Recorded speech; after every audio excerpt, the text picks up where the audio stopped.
ನನ್ನ ಕೊಕ್ಕೆ ಇನ್ನು ಸ್ವಲ್ಪ ಉದ್ದ ಇದ್ದಿದ್ರೆ ಏಡಿಯನ್ನು ಹಿಡಿಯಲು ಆಗ್ತಿತ್ತು. ಕೊಕ್ಕರೆ ತನ್ನ ಆಗ್ರಹ ಸಾಧಿಸಲು ವನದೇವತೆಯನ್ನು ಪ್ರಾರ್ಥಿಸಲು ತೊಡಗಿತು.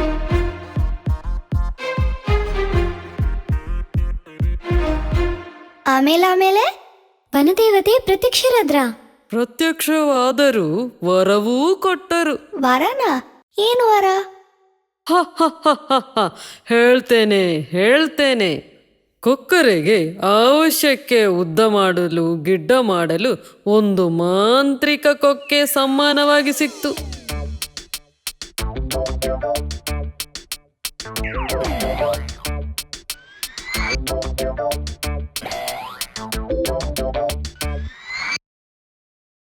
ಹಾಯ್, ಇದು ಆಗ್ಬೋದಲ್ಲ.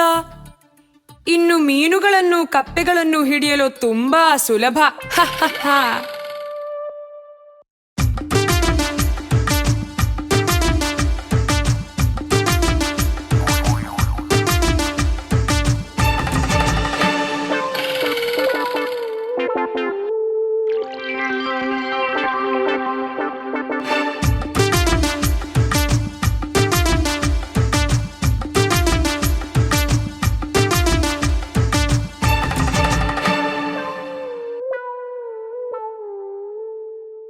ಇವನಿಂದ ಇಲ್ಲಿ ಜೀವಿಸ್ಲಿಕ್ಕೆ ಆಗ್ತಿಲ್ಲ. ಸರಿಯೇ, ವರ ಸಿಕ್ಕ ಮೇಲೆ ಇವನು ದೊಡ್ಡ ಅಹಂಕಾರಿಯಾದ.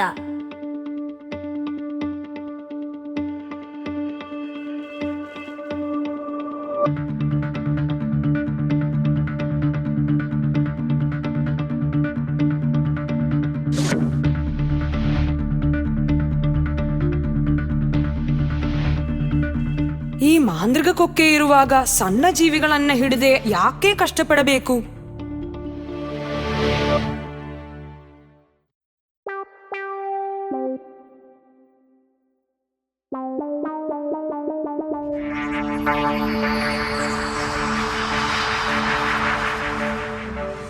ಹಾಯ್, ಆಗ್ಬೋದಲ್ಲ.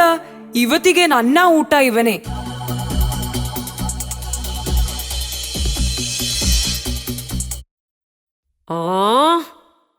ಏನಿದು? ಇದು ನನ್ನ ಮಾಂತ್ರಿಕ ಕೊಕ್ಕೆ. ನಿನ್ನನ್ನು ಈಗ ನುಂಗುವೆ. ಮಗಳೇ, ನನ್ನ ಜೊತೆನ ನಿನ್ನ ಆಟ? ನನಗೂ ಗೊತ್ತಿದೆ ನುಂಗಲು.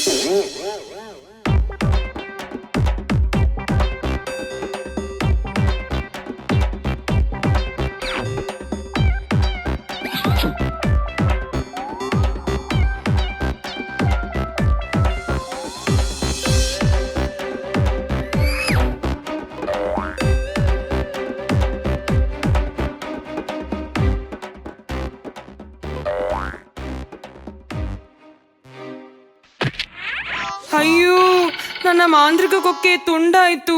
ಇನ್ನು ನಾನು ಹೇಗೆ ಏಡಿಯನ್ನ ಹಿಡಿಯುವೆ? ಅಯ್ಯೋ. ಇನ್ನು ಮುಂದೆ ನಿನ್ನಿಂದ ಯಾರಿಗೂ ಏನೂ ತೊಂದರೆಯಾಗುವುದಿಲ್ಲ. ಯಾರಂತನಾ?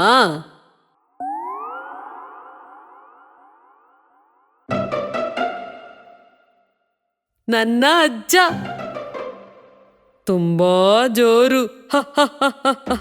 ತೇಟ್ ನನ್ನ ಹಾಗೆ. ನಕ್ಕಿದ್ದು ಸಾಕು. ನೀವು ಹೋಗಿ, ನಾನು ಸ್ವಲ್ಪ ಮಲಗುತ್ತೇನೆ. ಸರಿ ಹಾವಕ್ಕ. ಅತ್ತೆ ಆಸೆ ಅವಳನ್ನು ಕೆಳಗೆ ಬೀಳಿಸಿತು. ಸರಿ, ಒಳ್ಳೆ ಕತೆ.